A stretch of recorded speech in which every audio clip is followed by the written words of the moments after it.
Welcome back to this video. In this video, I'll show you how to simply lock your photo in Google Photos. So let's see. But before we dive into tutorial, if you find this tutorial useful and you are very new to this channel, remember click on that subscribe, turn on the notification bell for more useful tutorial like this. So with that being said, let's get started. The very first thing you need to do is head over to your Google Photo. So I'm going to simply click on here to open up my Google Photo. Then after you open up your Google Photo, next thing you need to do is to select a particular picture or photo you would like to move to the lock folder. So I'm going to select this particular photo right here. Then having selected the photo, next thing you need to do is to simply click on here and take you right here. Next thing you need to do is to simply swipe this way and simply click on move to lock folder.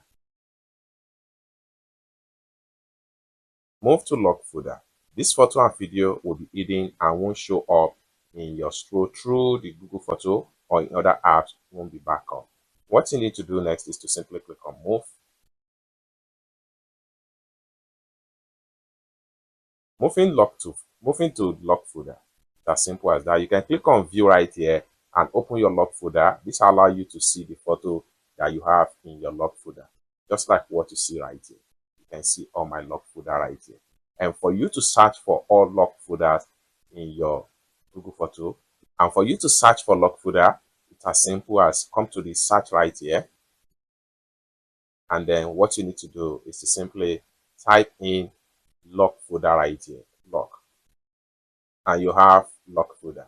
So what you need to do is to simply click on it and apply your security lock pattern, and you'll still take it back to all the folders or photos, videos that you have in your lock folder.